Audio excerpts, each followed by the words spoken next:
Dalam Islam sebenarnya ini yang menarik. Mungkin beberapa ibu bisa dapatkan sedikit pencerahan di sini. Jadi sebenarnya ketika seseorang memberikan sesuatu ya, atau mungkin itu kayak sedekah lah, sedekah. Sebenarnya yang diberikan itu bukan katakanlah ini saya punya paprika ya. Paprika ini saya berikan pada orang atau saya sedekahkan pada orang. Secara simbolnya, secara fisiknya, ya ini simbolnya. Simbol apa? Simbol sedekahnya atau simbol sodakohnya. Tapi secara ruhiyahnya sebenarnya yang kita berikan kepada orang lain itu cinta gitu kan. Yang kita berikan pada orang lain itu kasih sayang. Yang kita berikan pada orang lain itu kepedulian. Simbolnya ya dari apa yang kita berikan ya kepada orang tersebut berupa fisik materi kayak begini gitu kan.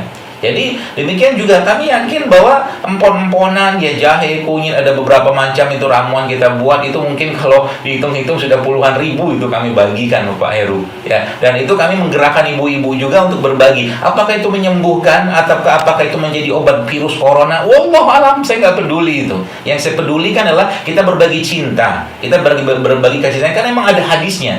Ini bukan hadis tapi sebuah riwayat yang luar biasa baik kalau kita mencerna dari riwayat ini. Jadi ada seorang nabi atau seorang soleh lah katakanlah seperti itu, yang dia dikabarkan dalam kisah tersebut dia sakit.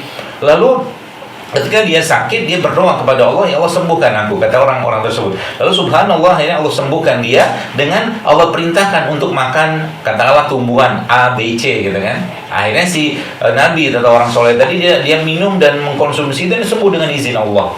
Ya, kemudian tak lama kemudian dia sakit yang sama, dan kemudian dia makan obat yang sama, tapi ternyata nggak sembuh, nggak sembuhnya. Dan dalam riwayat tersebut disebutkan bahwa Allah mentertawakan dia.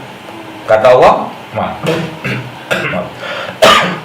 kata Allah, teman-teman sekalian, ya yang berlaku tuh kehendakku gitu kan, kata Allah gitu. Yang berlaku tuh kehendakku, bukan kehendakmu. Mau sakit yang sama, minum obat yang sama, kalau seandainya Allah tidak berkehendak, nggak bakal bisa sembuh. Seperti itulah konsepnya. Jadi kan sederhana.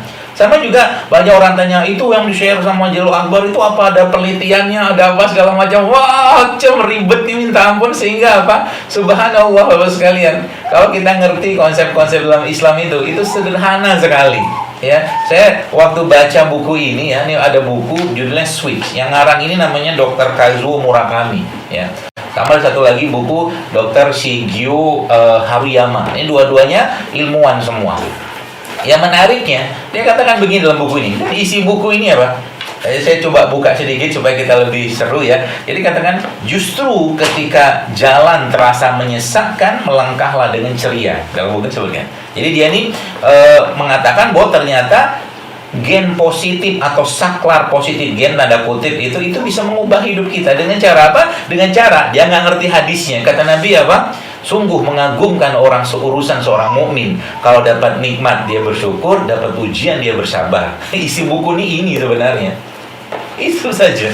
Ya, dasar dari hadis tadi Nabi SAW mengatakan itu, dan dia mengatakan itu ya. Dan nanti kita akan bahas di depan saya ini banyak berbagai peralatan, nanti saya akan share bagaimana caranya supaya kita memahami itu. Dan yang luar biasa lagi dia katakan ya gini, kehidupan kata dia adalah pinjaman dari kehendak langit. Saya nggak tahu nih orangnya beragama atau tidak, itu urusan dia lah. Dan dibangun dengan bahan yang ada di bumi, kata si Dr. Kazuo Murakami ini. Jadi subhanallah, kalau saya melihat kata-kata dia ini sebenarnya apa hubungan dengan pandemi di saat sekarang, nanti kita akan bahas. Jadi saya tuh agak heran gitu dengan orang zaman sekarang, parnonya luar biasa. Parno horornya luar biasa. Semua orang kita hal ini cemas gitu kan. Sedangkan kata dokter siapa tuh namanya, Shigeo Haruyama ini subhanallah Bapak Ibu sekalian, dia kata endorfin itu muncul dari bagaimana kita bersikap, berperilaku atas sesuatu gitu kan, endorfin. Dan memang imunitas seseorang itu bisa turun kalau orangnya cemas gitu kan. Kayaknya sekarang saya katakan, yang pakai APD, yang nggak pakai APD, yang pakai masker, nggak pakai masker, kalau Allah berkehendak mereka kena virus, ya kena aja gitu loh.